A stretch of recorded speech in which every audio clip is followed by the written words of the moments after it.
that's the genius of Lewis, is to point out how these things lead not just to something sort of neutral like unreality, but to something satanic. Yeah, absolutely. And so the Abolition of Man is a satanic project. It is.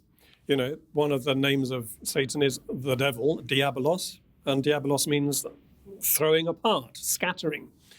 And that's precisely what happens to the human person when we allow our head and our belly to be torn apart. But the chest, uniting them, is what brings integrity and unity and harmony to these otherwise centrifugal elements of nature. They will fly apart if you give them half a chance, because the devil wants that to happen. It's pronounced centrifugal. I mean, we're talking, it's like talking about stem cells. I mean, we're talking about everything when we talk about this, and that's why the Abolition of Man is so vital and dense and important.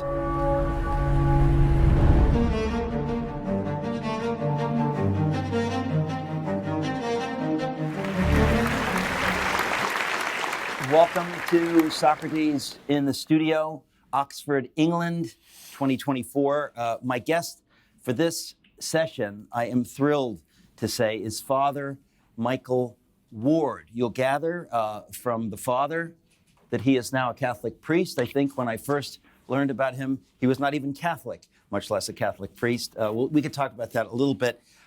He is professor of theology here at Oxford University, professor of apologetics at Houston Christian University. He is famously the author of the best-selling and award-winning book, Planet Narnia, The Seven Heavens in the Imagination of C.S. Lewis. One of the most extraordinary books I have ever read. We will touch on that.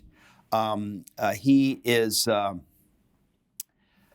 Well, on the 50th anniversary of Lewis's death, which was not so long ago, Michael Ward unveiled a permanent national memorial to him in the Poets' Corner at Westminster Abbey in London. Today, we're going to speak about Lewis's great and prophetic work, The Abolition of Man.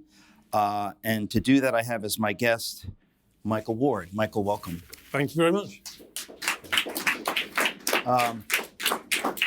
We have to get the most superficial stuff out of the way. Which Bond film were you in? The World Is Not Enough. Correct. That was my only simple question. Everything else would be more interesting. But you say a little bit about that, just because it's not typical that a scholar and now a Catholic priest would say that I've been in a James Bond film. How did that happen? It happened, interestingly, because of my interest in C.S. Lewis, indirectly, because in 1993, Richard Attenborough came to Oxford to film Shadowlands, the movie about Lewis and his wife. Okay. And I got into that as an extra. He needed about 1,000 local people to be in that movie. Bits of it were filmed in this very hotel. And having got into Shadowlands, my name then stayed on the books of the agency that supplied extras to filmmakers whenever they came to Oxford or near Oxford. So this agency would ring me up every 6 months and say, do you want to be in Inspector Morse? Do you want to be in Kenneth Branagh's Hamlet? And then... Wait a minute. Did they ask you to be in Kenneth Branagh's Hamlet? Yes. And? I was. You're kidding. No. I've seen the film and I don't remember you. Were you wearing a doublet and hose, a halberd? I was in the army of Fortinbras as we stormed Elsinore Castle. Weren't we all, Michael? Wow. Yeah, it was good fun. That is. But in that movie, I didn't even get to see the stars of the piece, let alone interact with them. But when it came to the James Bond film, I found myself in a scene with just 3 other people. Pierce Brosnan as James Bond, Desmond Llewellyn as Q, and John Cleese as Q's assistant, and me. And I had to hand James Bond... So you were in the scene I with handed yourself. him a pair of X-ray spectacles. Yeah. Yeah. That was you. That was me. It was he. It was I. So John Cleese, yes, We've established that. John Cleese, it's funny because I've been in touch with John Cleese. I interviewed him a couple of years ago, and I've been in touch with him about doing a Socrates in the Studio conversation with him on the question, is silliness necessary? And I think the answer is yes, and I think he'll be able to make the case.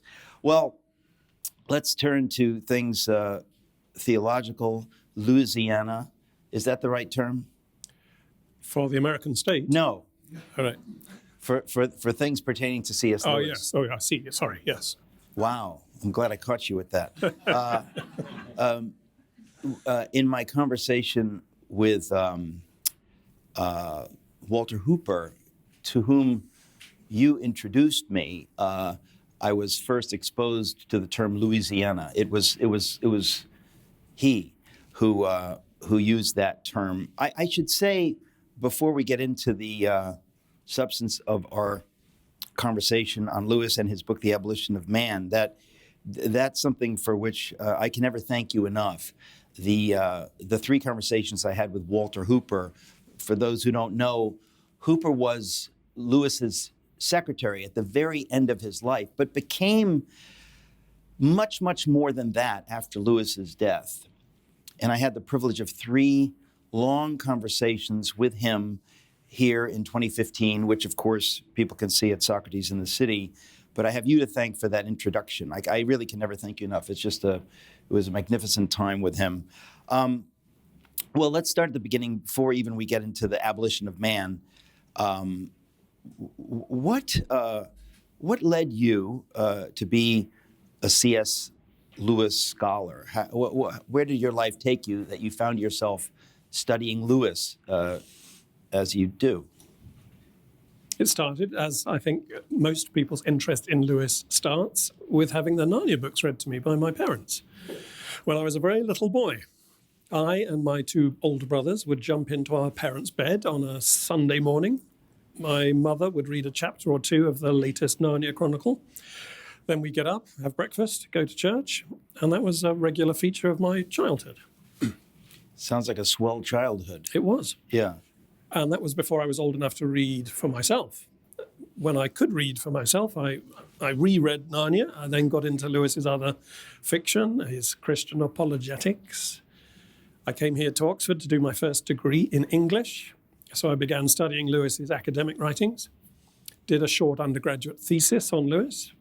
And as a result of that one particular 6,000-word essay as an undergraduate, I was asked to give a one-off lecture on Lewis after I graduated, and then a short course of tuition, and then a little bit more, and a bit of invitation to write about Lewis. And eventually I ended up living in the Kilns, Lewis's house here in Oxford. That's a big deal right there. Well, yeah. Living at the Kilns. Those of us who are part of this week here in Oxford, we will be visiting the Kilns, I think tomorrow. But it's a very special place. You actually lived there, and you said were assigned his bedroom. I had his bedroom as my bedroom and his study as my study for 3 years, which was pretty cool. And where he goes, you shall go? Yeah. His people shall be my people. His people should be your people. His God will be your God. Wow. And yet you're no longer an Anglican. We don't need to get into that. Actually, it's one of the running jokes, at least for me, I find it to be a joke, but Walter Hooper would always say, and many who swam the Tiber, so-called, and became Catholics from the Church of England always say, as Walter Hooper always said, that had Lewis lived, he would eventually have become a Roman Catholic, which I just find funny because we can't know. But I counter by saying, had Flannery O'Connor lived, she would have become a Protestant Pentecostal. I just want to be very clear. So it's an even trade. It's an even trade. We get Flannery. Well, okay. So you, the book you wrote about the Narnia Chronicles, if you don't mind, before we get into the really substantive issue of this new book you've written about the abolition of man, can you give a précis, a very brief description of your book, Planet Narnia? It is very, I think it's hard to do. Whenever I start talking about it, because I talk about you and your book often when I'm given the chance, it's difficult to sum up. Can you, I mean, Yep. if you can sum it up and then people can watch the video. They must watch the video, Socrates in the City from 2015. It is one of the greatest conversations I've ever been privileged to have. But if you would, just describe that book, that thesis. Well, in brief summary, there are 7 Narnia chronicles because there were 7 heavens in the medieval cosmos. 7 heavens? 7 heavens, 7 planets. 7 planets in the medieval cosmos. And Lewis, being a medievalist, knowing all about medieval cosmology and writing about it extensively in his academic works, and describing these 7 planets as spiritual symbols of permanent value, Yeah. and weaving them into his earlier fiction, the Ransom trilogy, and talking about them in his fiction. When he came to write Narnia, he used these 7 spiritual symbols to provide him with the imaginative blueprint of each chronicle of Narnia. Okay, so each one, I cannot imagine that anybody unfamiliar with the thesis will have understood it from your description, because it is so rich, so deep. But what makes it fascinating to me is that no one until you yourself, Michael Ward, had ever seen this before. It is a kind of miracle. It is you unraveled one of the great mysteries of 20th century literature when you stumbled on this. And I think we covered that in our previous conversation. But it's a very big deal. It's an extraordinary thing. And it makes Lewis, who was already as great, at least in my mind, as any literary figure could be, twice as great. It's extraordinary. And let me ask you one question on this. Why do you think this was never discovered until you discovered it? Because it just seems crazy to me that Lewis did not himself talk about this. He seemed content to let this mystery be a mystery. I find that perverse. There were at least 3 reasons why it wasn't discovered. First, some people thought, oh, they're just children's books. They can't be very sophisticated. Others who focused on the obvious biblical parallels thought, well, that provides enough complexity to satisfy our interest. And those who were looking for an additional level of significance were probably, I think it's fair to say, predisposed against the idea that Lewis could have been interested in astrology, because this is what we're talking about, the planetary influences, which is often thought of as being unchristian or even occult. But of course it's not. There's a long tradition of Christian astrology. There's astrology in the Bible. You know, the wise men who follow the star to Bethlehem, they're astrologers. Nothing wrong about astrology necessarily. But they were pagans. They were. Never mind. Don't follow my joke. The heavens are telling the glory of God. Yeah. Psalm 19. Yeah. Lewis's favorite psalm. So all of us should study the stars to understand the significance of them. Right. And Lewis followed in that rich tradition. Anyway. Well, my larger question is, it strikes me as nothing less than perverse that Lewis did not broadcast the key to the 7 Narnia books, that he was content to have this glorious mystery remain a mystery. Very strange to me. No. Because the whole point of it is that that you are meant to sense it, feel it, intuit it, but not recognize it with your intellect. And that's part of his poetic purpose, to provide each Narnia chronicle with a pervasive flavor or atmosphere, which is summed up in Aslan, the Christ character, which Lewis thought was a good way of reflecting the situation in the real world, where Jesus Christ is the key to the universe. But you can sense the word of God in all things, but you see the word spoken most clearly in Jesus. Well, in any case, I still reckon it nothing less than perverse, but you, by the grace of God, have revealed this, the mystery, and the book, and at least my conversation with you will we'll do it more justice than we can here. We're here today to talk about your new book, which is called After Humanity, A Guide to C.S. Lewis's The Abolition of Man. So it's a book about a book, or as the Scots would say, a book about a book. And it is really, I will let you explain how it is that you came to write a book about the abolition of man. The Abolition of Man, by the way, is such a very, very brief book. Yes, here it is. Look, and it's right here. Yeah, little, slim. And the leading is overly generous. There's like hardly anything here, but it's brilliant. And you've written a book about it. So what led you to write a book about the abolition of man? Well, I have been trying to teach the abolition of man to my students for many years and finding it very difficult to do so because I'm no philosopher. And this is Lewis's most philosophical work. And I had seen how my students struggled with it, just as I struggled with it. Yeah. So I knew there was a need for such a book. And then when the publisher, Word on Fire Academic, asked me if I would produce something for them, I was more than happy to do so, especially as Word on Fire produce very handsome books. This is the most attractive book that I've ever had my name on. It's beautiful. Look at these glorious full color pictures. Yeah. What is the use of a book without pictures? Right, exactly. Alice said. That's what they say, right. So that's one nice thing about it. And the other is that I was able, as I wrote the book, to, as it were, educate myself in what Lewis was trying to do in The Abolition of Man and share that with my readers. And I learnt a huge amount about Lewis as I wrote this book, not least how very central The Abolition of Man is in his whole worldview and thought and philosophy. He said of The Abolition of Man that it was almost his favourite among his books. And Walter Hooper, the great late lamented Walter Hooper, described it as an all but indispensable introduction to the whole corpus of Lewisiana. Yes. By the way, you remember Walter used to joke about that. Well, the first time he went into the Bodleian Library here in Oxford, that's where he went up to the person at the desk and said, "Could you direct me to Louisiana?" And the person behind the desk said, "Yeah, go down to Mississippi and turn left." Yeah. Or is it right? Yeah. Anyway, an indispensable introduction to the whole corpus of Louisiana. Yeah. That is to say, this book. If you want the key to Lewis's writings in general, read this book. Yeah. But it's difficult. Yeah. It is difficult, even though it's extremely short.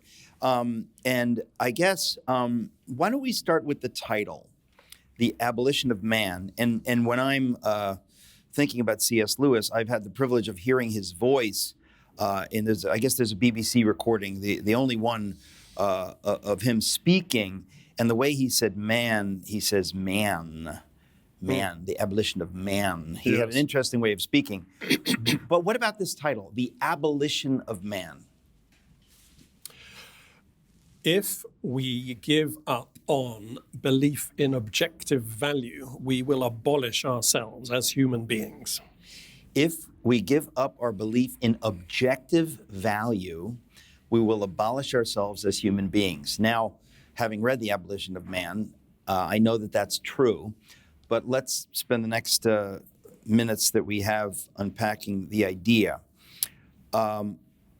Lewis starts The Abolition of Man, which was published in 1943, by shining the light on this idol of subjectivity and feelings that already in a textbook in 1943, or whenever it was published in 1939, he sees this stumbling that people are making, and he realizes, not good, need to talk about this. So talk about that. Yeah, he begins the book by talking about the occasion when the poet Coleridge, Samuel Taylor Coleridge, Wordsworth's great buddy, went to a waterfall in the north of England and overheard two tourists discussing the waterfall, and one called it sublime and the other called it pretty. And Wordsworth endorsed the first verdict and scorned the second. So this goes all the way back, I'd forgotten, this goes all the way back to Wordsworth. So Wordsworth, when, what are we talking, 1798, something around then, or? Well, he wrote about the French Revolution around about then, and he died in 1850. So, all right. So early in the 19th century, Wordsworth hears two people talking about a glorious waterfall. One calls it sublime, the other calls it pretty. yeah. And it goes way back beyond Wordsworth. It is really a perennial human problem. It's almost a definition, I think, of sin. Well, before we go there, explicate the difference between describing a waterfall as sublime and describing a waterfall as pretty. In other words, sum that up for people who aren't tracking yet. Well, Coleridge had a problem with the person who described it as pretty because it was so obviously much, much more than merely pretty. Right. It's a little insulting to say that a glorious cataract is pretty. Yeah. Now, it may be in the case of that particular tourist that they just didn't have a very extensive vocabulary and they were reaching for the best word they could find.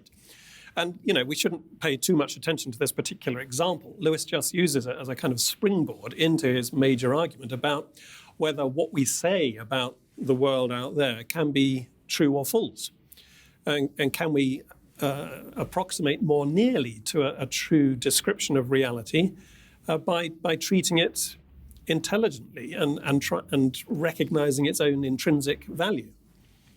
Some people, certainly today, but already in Lewis's time and already, it seems, in Coleridge's time,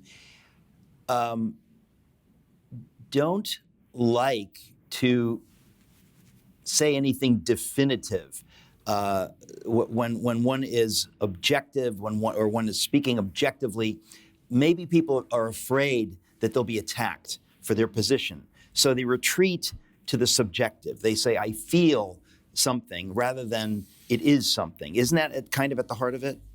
Yeah, that's part of it. That we have been trained in, especially in recent centuries, to be very wary of dogmatic statements, and not without some reason, given the terrible wars of religion back in the day.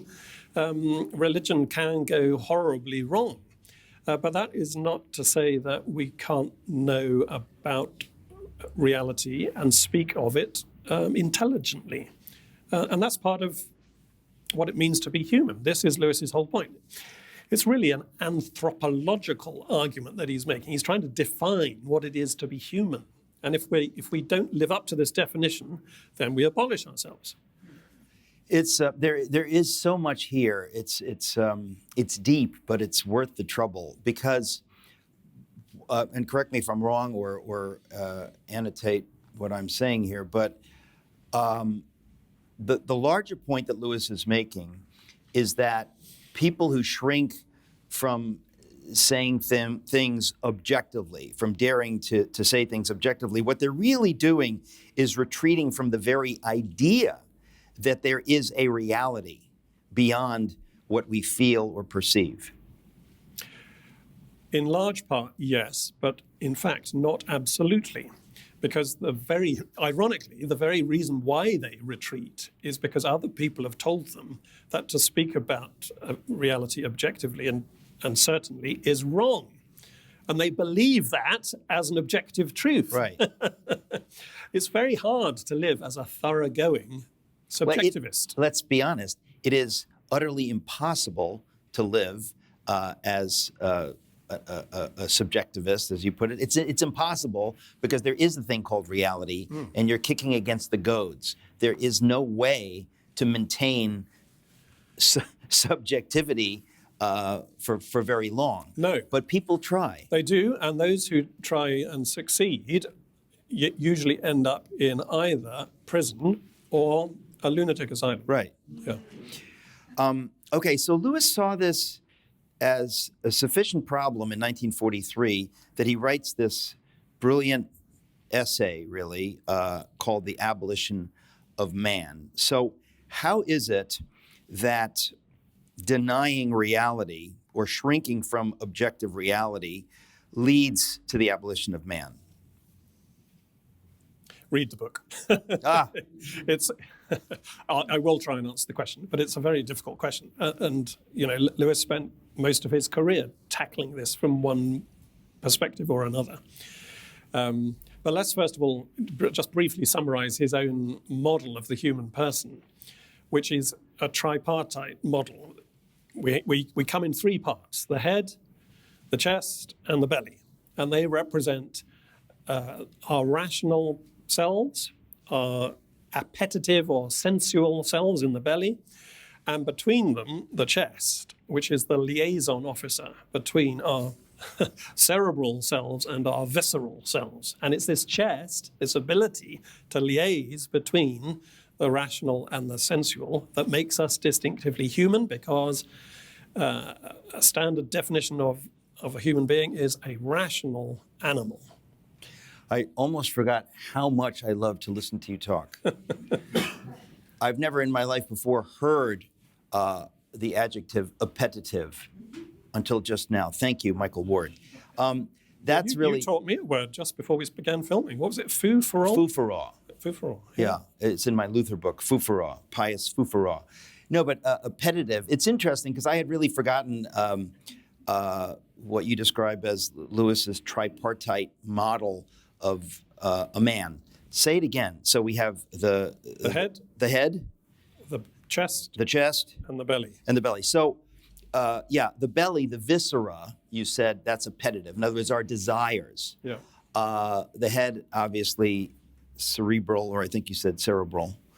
And then the chest. Now, the chest, this is important to me. I've written about this myself, that the heart, the chest. So when he writes within the course of his book, The Abolition of Man, of men without chests, what he means is without heart. And I think we have to think of the etymology, heart, cœur, courage. To have courage, to be lion-hearted. There's something central about that idea in Lewis's idea about what a man is, and I would say our idea and a biblical idea, and it's simply true. And so he talks about men without chests. When you take out the heart, somehow we lose our humanity. So if you would, talk about what Lewis means by chest and heart, because it's so central in all of his writing. You see it in Narnia, just the lion-heartedness of the heroes, the idea that the lion is the Christ figure. Well, absolutely, and the very idea of the chest as the sort of defining feature of a human being is at least twice dropped into Narnia explicitly. So Peter Pevensey in the first book grows up to be a great-chested warrior. And we're not talking about pectorals. Well, we're talking philosophically, not physiologically. Yeah, I want to be clear. But there is an aspect of Lewis's argument which does sort of bleed over into the physical, the material. So the ape Shift in the last battle, the final Narnia Chronicle, is said to have a very weak chest because he's only an ape. He can imitate what it is to be human, but he's not actually human. Anyway, this is just Lewis tipping the wink, as it were, to his philosophical argument. Tipping the wink. Do you have that phrase? No. Nor shall we ever have that phrase. Tipping the wink.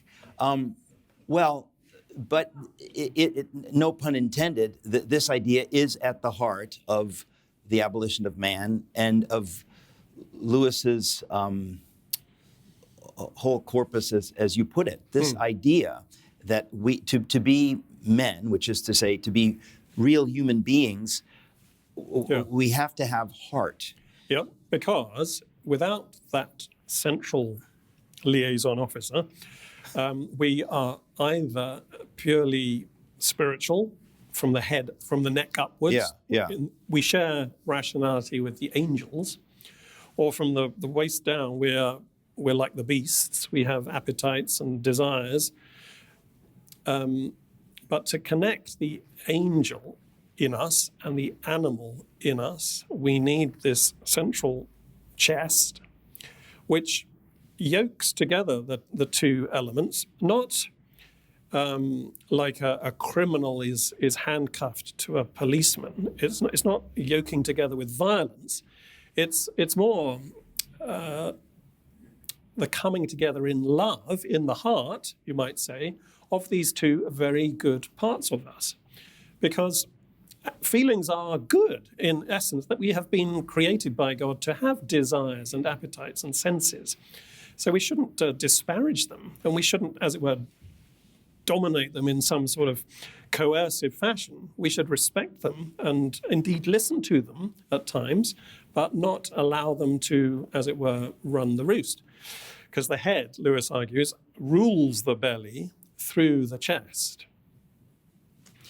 Part of this, it seems to me, in the Abolition of Man, the thesis, is Lewis pushing against what is ultimately a Christian heresy, Gnosticism, the idea that we are to be, Platonic forms, that we're supposed to be spiritual meaning with the wrong definition of spiritual, but that we're supposed to be not physical. And of course, Lewis makes the case, which of course the scripture makes the case, that we are meant to be corporeal. I think I'm only using that word because I'm talking to you.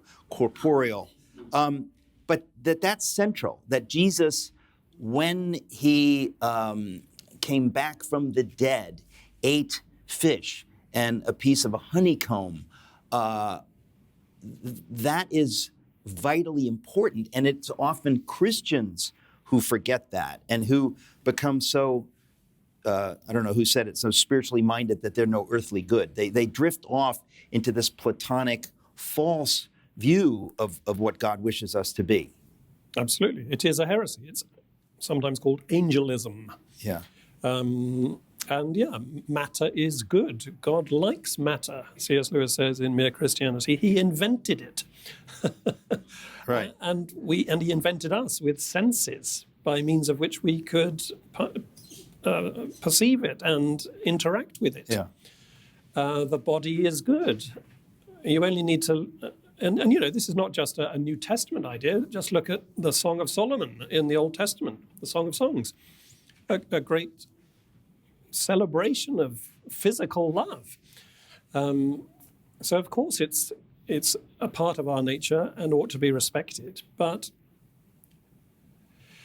one of the reasons why Christians sometimes overcorrect, they react against sensuality, is because, of course, if you indulge it, it leads you terribly astray. Well, again, that's the irony, right? In other words, that if you retreat into the cerebral or into the spiritual, you end up, ironically, or paradoxically, becoming more of an animal than you would have if you had owned your exactly physicality, so to speak. Yep. And this is largely what Lewis's novel, That Hideous Strength, is about. I wanted to come to that, and I was just about to bring it up, and you did.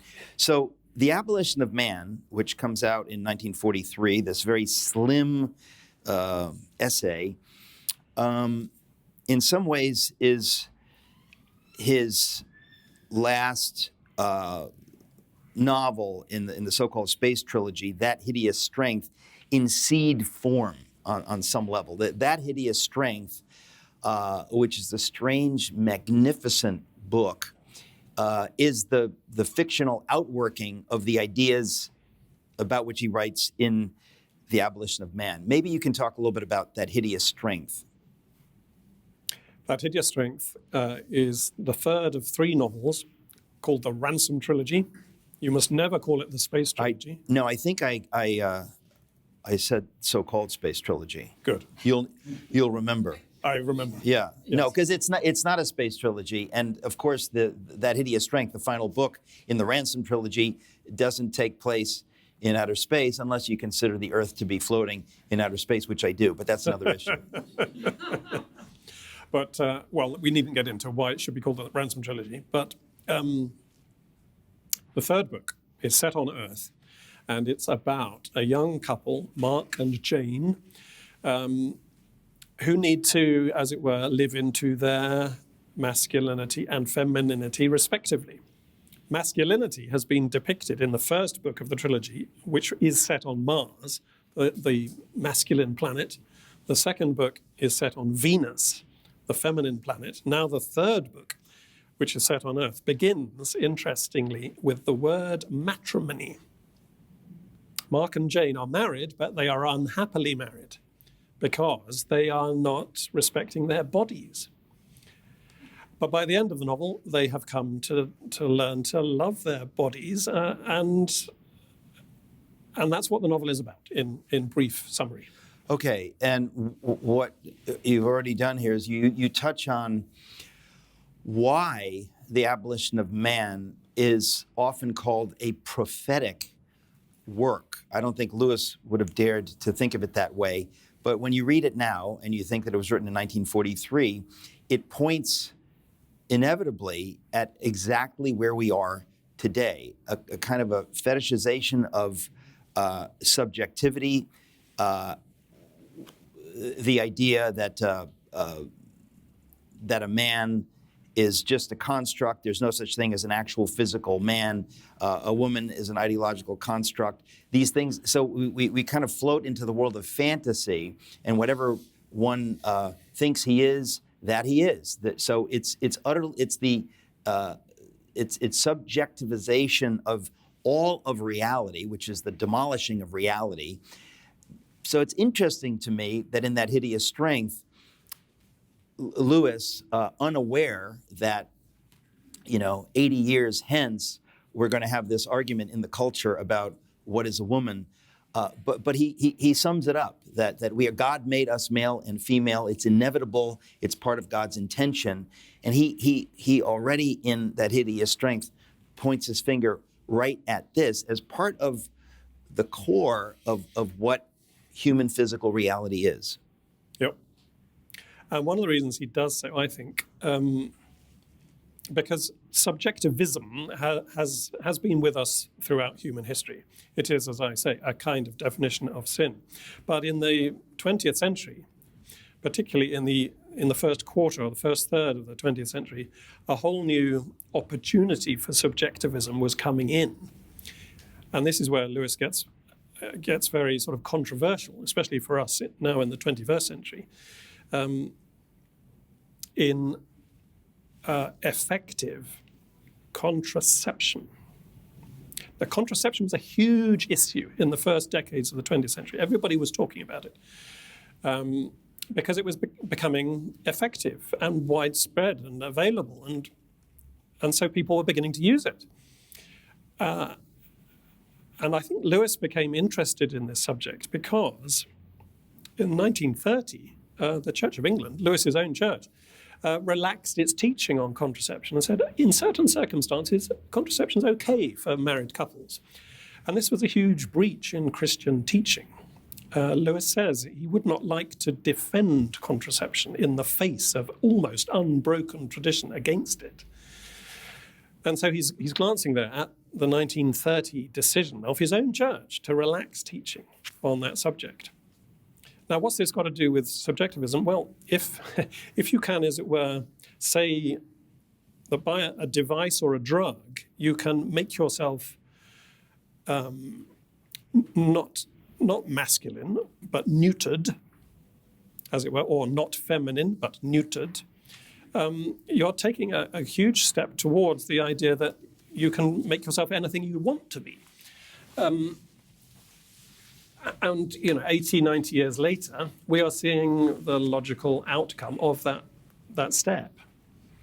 I never would have thought about it as having begun with contraception. It's fascinating. I think although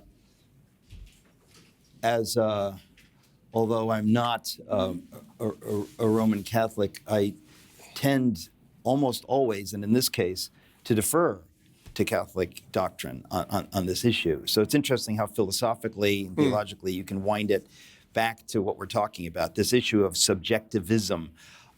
Was there more that was going on early in the 20th century that made Lewis aware of the problem with what we're calling subjectivism? Did he, again, he is prophetic. But when you're writing about reality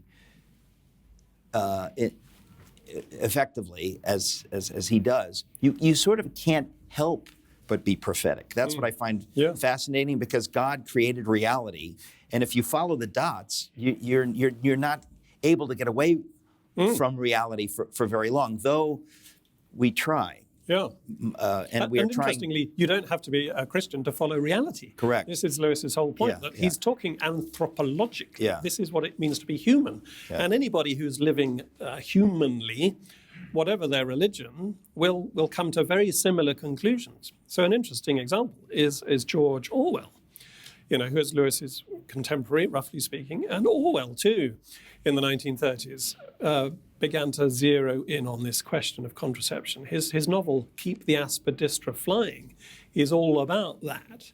Which novel? Keep the Aspidistra Flying. Gesundheit. Which novel?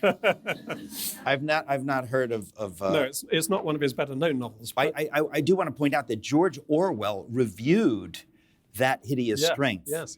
I only know that because I read your book, After Humanity. But the idea that Orwell, we think of as a mythic figure, reviewed Lewis's book, That Hideous Strength, is at least fascinating, at least interesting.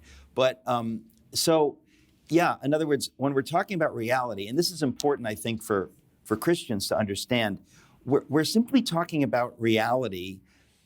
We're arguing for reality. We're not arguing for our version of reality, which is a kind of subjectivism if we're doing that. We're arguing for reality. Yeah. And Lewis talks about the Tao. Talk a little bit about the Tao, because he's appealing to reason. Yeah. He's not trying to convince people to become Christians, so to speak. He's appealing to reason itself. Exactly. He says explicitly in The Abolition of Man, though I am myself a theist, and indeed a Christian, I am not in this book attempting even an indirect argument for theism. It's not a religious argument, it's a philosophical argument. He's trying to define what it means to be human. You can only be a Christian if you're a human being first, obviously. So let's sit down, he's saying, and work out what it means to be a human being. And this is his answer: the recognition of objective value. All human societies, insofar as they have been human, have recognized objective value. And that's why, the book ends with a very interesting appendix of 8 moral values.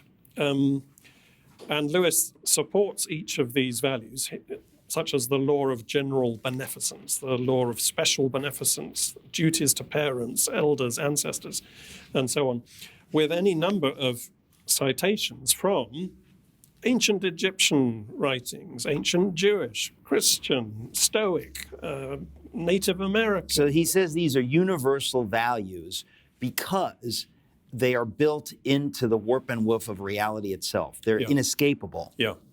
Now, we would say that inevitably points back to God, the author of reality, but he's just making the case for reality. He's saying that these things are not avoidable, and that these people who are subjectivists, they are trying to avoid reality. They're trying to make the case that everything's subjective, your views are your views, my views are my views, and it doesn't matter. And of course, this leads us to Nietzsche. Talk a little bit about Nietzsche, and because that's what happens if you say that your morality is just a construct. It has no link to reality. That leads to bad things. It does. And Nietzsche is only the sort of the most notorious, one of the most recent exponents of subjectivism taken to its logical conclusion. But it's there back in ancient times. Lewis quotes Juvenal, the ancient Roman poet. Hoc volo sic jubeo sic pro rationa voluntas. Thank you. Which means, this I will, so I command. Let my will take the place of reason. Now there you've got the will to power, the Nietzschean will to power, identified by Juvenal in the 1st century AD. So it's, in one sense, Nietzsche is nothing new. He's just bringing it to a new pitch of intensity and possibility. And one of the reasons it's now increasingly possible for us to live in that way is because we have put in our hands all sorts of new tools by means of which we can control and distort reality because of growth in science and technology. Not that Lewis is against science and technology at all. He's against their abuse. And one of the ways in which they can be abused is by, as it were, ourselves determining that because we can do something, we shall do something. It's the Jeff Goldblum in Jurassic Park. The scientists were so keen to discover that they could do something, they never stopped to ask whether they should. Goldblum does say that? Yeah. It's funny, so even Spielberg, you can't help, again, the house. You're playing against the house. You will always lose. God created reality, and if you're paying any attention to any part of it, you stumble on these things. So Lewis was very aware, and in the Ransom trilogy, he does talk about the malevolence of science in the wrong hands. It's very creepy, and Lewis, most people are not aware, but Lewis's writing, particularly in the Ransom trilogy, can be really deeply chilling, horrifying in a way. He's writing, at least in some passages, horror. That's the genre that it seems to fall into. It's frightening, and The Dark Tower is a great example of that, which was his unfinished novel. But it's horrific. And so the end of that hideous strength, when you're talking about this disembodied human head, it's really horrifying. And that's the genius of Lewis, is to point out how these things lead not just to something sort of neutral like unreality, but to something satanic. Yeah, absolutely. And so the Abolition of Man is a satanic project. It is. One of the names of Satan is the devil, diabolos, and diabolos means throwing apart, scattering. And that's precisely what happens to the human person when we allow our head and our belly to be torn apart. But the chest, uniting them, is what brings integrity and unity and harmony to these otherwise centrifugal elements of nature. They will fly apart if you give them half a chance, because the devil wants that to happen. It's pronounced centrifugal.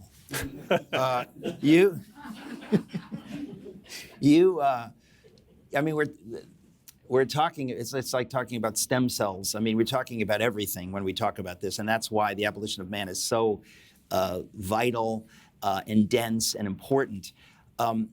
Right now, in the transgender madness in which we find ourselves is a classic example of what Lewis was pointing to. The idea that if I can do it, let's do it. Not asking whether one should do it.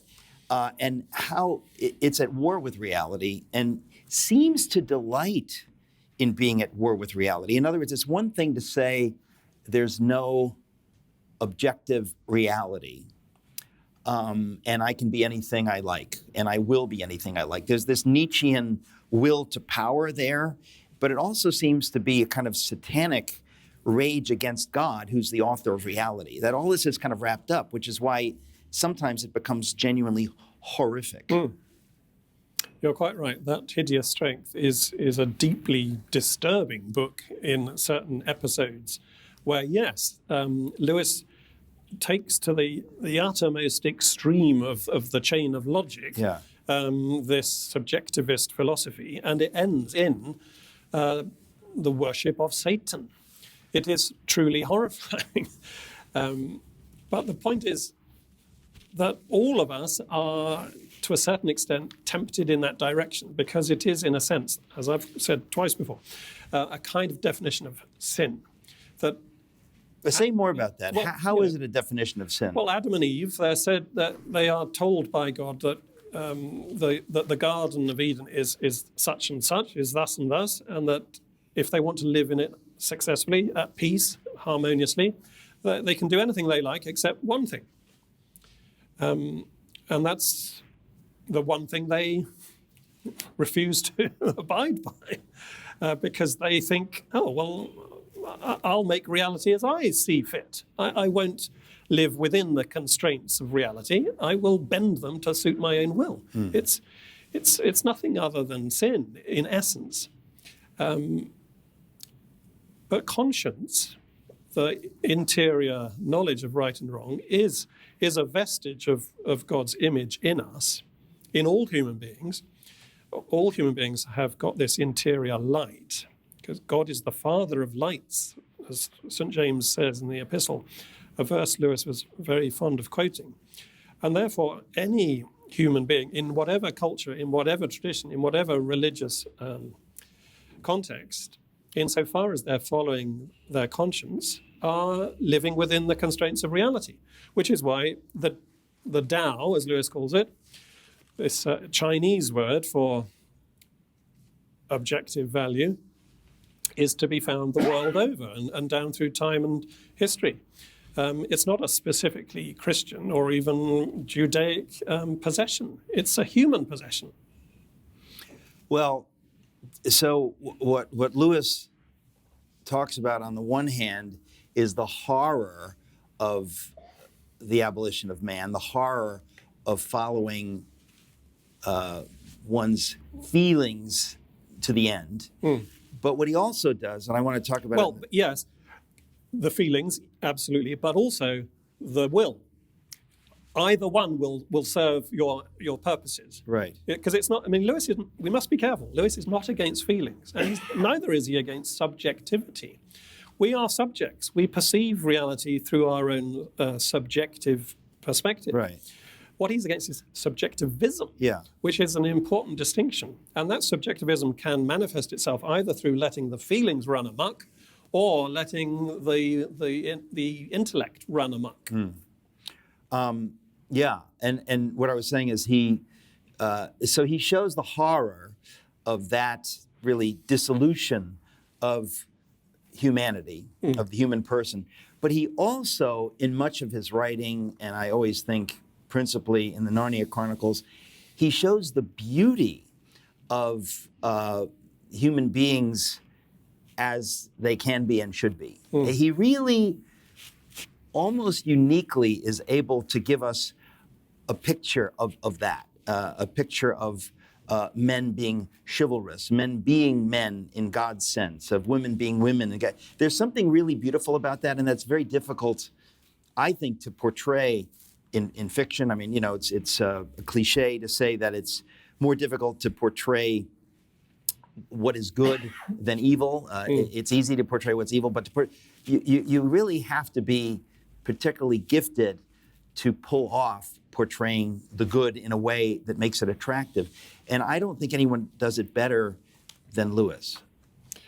You're quite right. And I think one of the beauties of the Narnia Chronicles is that those 7 books, as it were, manifest in fictional form Lewis's hard-won philosophizing in a very accessible manner. I've got a whole section in this book about how, when you look at the Narnia Chronicles in the light of the Abolition of Man, you see in each book any number of examples of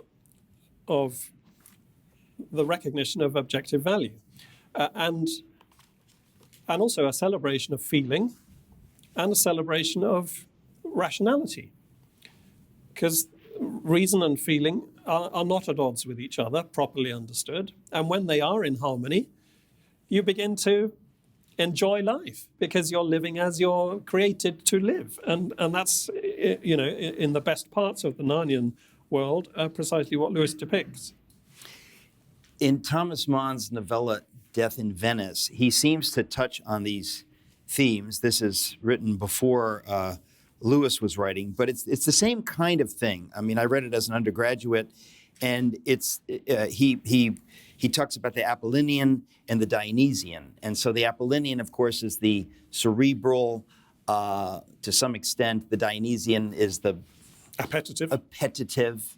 There's got to be another word. I can't believe that I can't think of another word now. I'm going to be saying appetitive for the rest of my life because it sums things up. In a very repetitive fashion. Yeah. Yes, I may. But it's interesting because what I, as an undergraduate reading Mann's novella, I remember seeing that the principal figure, Aschenbach, we're always tempted either to reach for the Apollinian, the cerebral, at the expense of the rest of us, which ends up ironically serving the Dionysian, and he kind of stumbles down to this Dionysian abyss of appetite.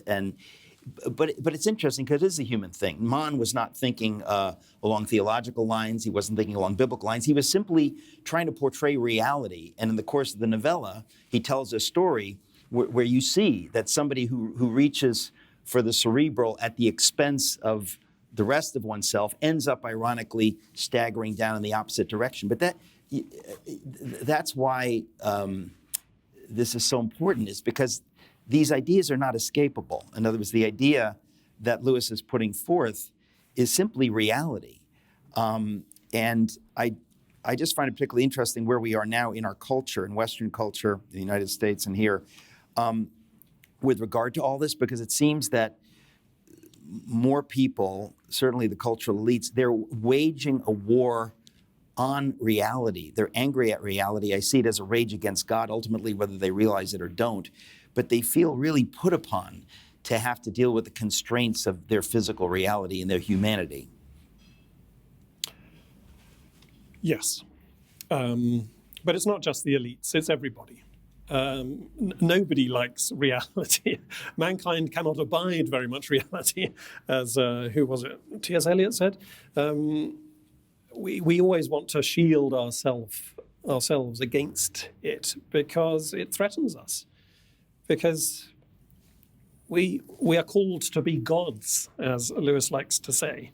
We're made human, but we're made human so that we can become partakers of the divine nature, to quote St. Peter. And that's a troublesome process. And we feel it as a threat. We guard ourselves against God and reality. So it's something that all of us, whatever station in life we find ourselves in, resist. In my most recent book, Religionless Christianity, I talk about the Tower of Babel and, or would you say Babel? Babel. I prefer Babel because that's how Elton John pronounces it in one of his songs. But the Tower of Babel or Babel is a picture of trying to reach heaven, divinity, on our own terms. So it's diabolical. Yeah.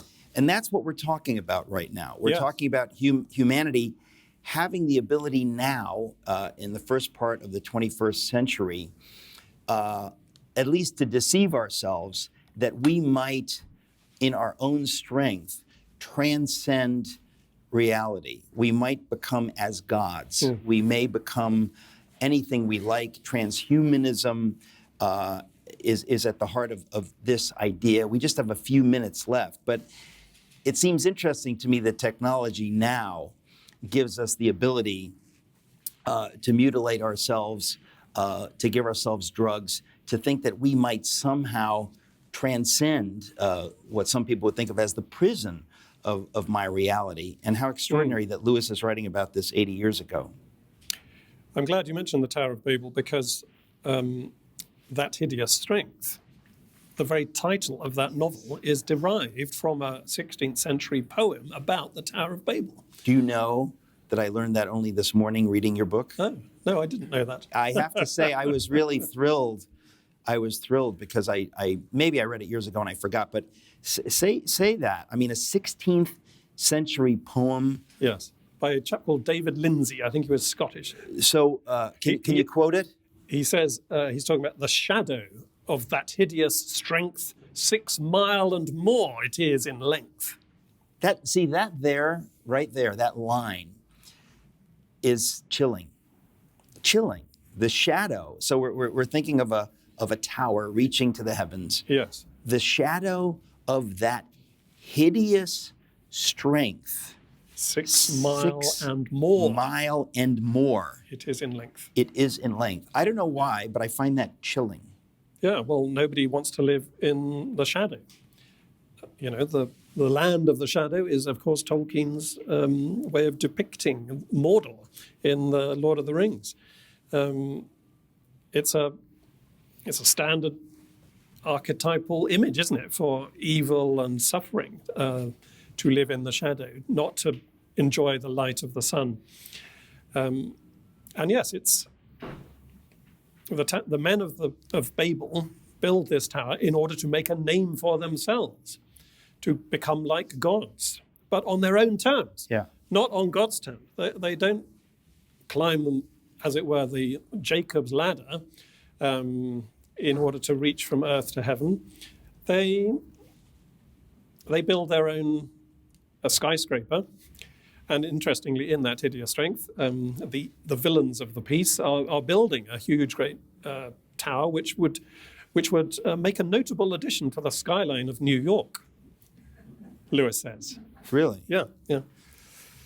You live in New York City, don't you? And you know, the canyons of the skyscrapers mean that you very rarely see the sun. Right. You'll notice I'm not in New York now, and I still don't see the sun. Thank you very much.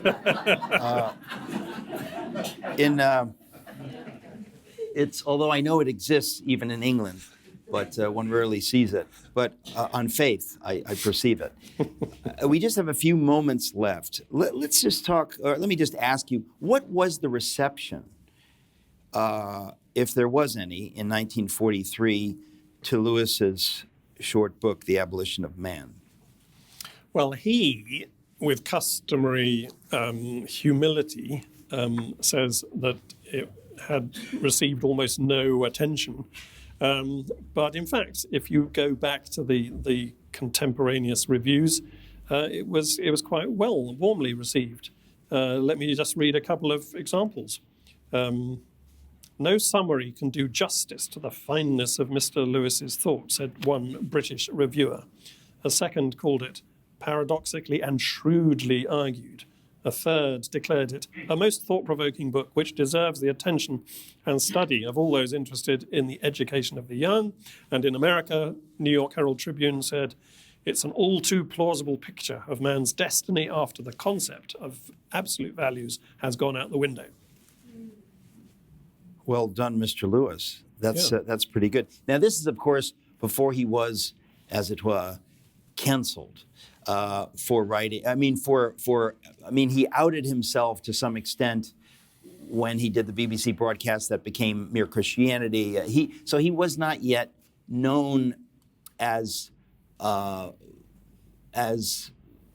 much at that point as a Christian apologist. So it's sort of the last ability that he had, the last moment to get away with making the case for this stuff without people being able to wave it away as Christian propaganda, I'm guessing. I'm not so sure about that. I remember how, deeply enmeshed the whole British culture was, and indeed still is in certain respects, in a Christian culture. Just recently we had the coronation of our new king, a deeply Christian ceremony. Right at the heart of our nation is this sort of sacred anointing of our head of state. So even now, even in the secularized 21st century, Christianity hasn't been so thoroughly erased from our culture as some people think it has or would like it to have been. And back in the 1940s and 50s, it was even more central to the nation's identity. Of course, Lewis invited a lot of hostility, even then, from people who didn't like Christianity or didn't like his version of Christianity. But he was very far from, as it were, being cancelled, I think, at any point in his life. Well, not entirely cancelled, no. But the elites, the secularists, the materialists were more and more inclined to sneer at him because of his increasingly public profession of faith and because of his great popularity, Yes. which obviously bothered them. Yes, quite. If you're going to preach Christianity at a popular level, you could at least have the decency to fail at it. Right. But he succeeded and became extremely popular. Yeah. And he wasn't even a trained theologian. That made it all the worse. He was an English literary critic. Well, if he were a trained theologian, we would probably never have heard of him. Yeah. He's an amazing person able to operate in classics, English literature, philosophy, and theology. Most remarkable figure. Yeah, and look, it's why we're talking about him. It's what makes him, I think, uniquely great. When I think of his oeuvre or corpus, as you said, I don't know where you could look to find anything that could compare to it. Someone who has written in so many genres with such outrageous success, I simply can't think of a single literary figure who can compare to him, certainly not in the 20th century. And it's why we're talking about him now. I'm very sorry, we're out of time, but the whole idea, Michael, is to whet people's appetite, to read more Lewis, to read your extraordinary books. This book, After Humanity, a guide to C.S. Lewis's The Abolition of Man. We've only touched on what's in this terrific book. Thanks for writing this book, because this is a real service, if you don't mind my embarrassing you further. But again, the whole idea is to whet people's appetite. The treasures of Lewis are absolutely extraordinary. And it's funny because if the world weren't insane and inclined towards secularism, there would be an infinite number of monuments to him in Oxford alone, because there's really no one greater. So thanks for helping us to appreciate him a little bit more, and thanks for everything you've been doing and will do. Thank you, Michael Ward. My pleasure.